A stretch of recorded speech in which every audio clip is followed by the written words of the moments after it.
আসসালামু আলাইকুম রহমতুল্লাহি ওবরাকাতু। আমরা সব সময় আল্লাহ রব্বুল আলমিনের কাছে রিজিক চেয়ে থাকি, কিন্তু রিজিক কি জিনিস, কাকে বলে, হয়তো আমরা অনেকে জানি না। আসলে রিজিক হলো মা ইয়াহতাজু ইলাইহিল ইনসান, অর্থাৎ মানুষ তার জীবন পরিচালনা করতে গিয়ে যে যে বস্তুর প্রয়োজন হয় সেগুলি হলো রিজিক। চাই গাড়ি, চাই বাড়ি, চাই টাকা পয়সা, চাই খাদ্য, চাই চিকিৎসা, চাই সুস্থতা ইত্যাদি। সুপ্রিয় দর্শক, সেই রিজিক তালাশের জন্য আল্লাহ রবুল আলমিনের পক্ষ থেকে আমাদের প্রতি নির্দেশনা রয়েছে, তবে তালাশ করতে হবে সঠিক পদ্ধতিতে এবং হালাল পন্থায়। সুপ্রিয় দর্শক, আমাদের মধ্যে এরকম অনেকে আছেন, অনেক ইনকাম, অনেক টাকা পয়সা, কিন্তু আয় ব্যয় মিলাইতে পারি না। এর মানে হলো বরকত নেই।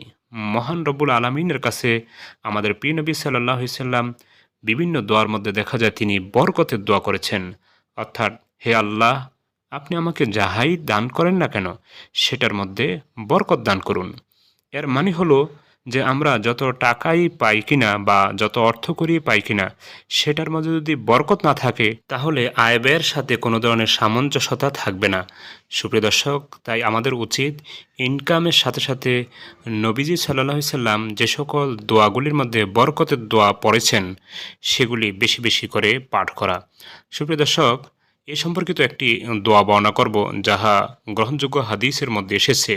হজরত আবু মুসা আল আশারি রাদিয়াল্লাহু আনহু থেকে বর্ণিত।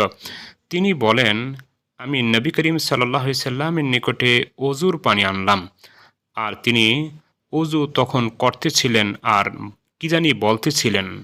তো আমি বললাম যে আপনি এমন এমন কি জানি বলতেছিলেন, সেগুলি কি? তো নবী সাল্লাহ সাল্লাম বললেন, আমি কি তার মধ্যে কোনো কিছু ছেড়ে দিয়েছি? অর্থাৎ আমি দোয়াটির মধ্যে সব বিষয়ের কথাই বলেছি, অর্থাৎ সেটার মধ্যে সব বিষয়ের বরকত রয়েছে, অর্থাৎ বরকতের কথা রয়েছে। সুপ্রিয় দর্শক, আসুন জেনে দোয়াটি কি। দোয়াটি হলো আল্লাহুম্মা গফিরলি যামবি ওয়া ওয়াসি'লি ফি দারি ও বারিকলি ফি রিজকি। আল্লাহুম্মা গফিরলি যামবি ওয়া ওয়াসি'লি ফি দারি ও বারিকলি ফি রিজকি।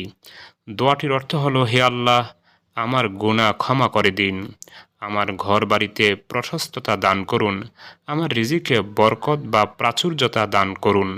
সুপ্রিয় দর্শক, এই দোয়াটি নামাজের পরও পাঠ করতে পারেন, কারণ কোনো কোনো হাদিসে নামাজের পরের কথা এসেছে। আবার অজু করা অবস্থাও পাঠ করতে পারেন, আবার অজুর শেষেও পাঠ করতে পারেন। ইনশাল্লাহ রিজিকের মধ্যে, আয় রোজগারের মধ্যে আল্লাহ রাব্বুল আলামিন বরকত দান করবেন। আমিন। আসসালামু আলাইকুম।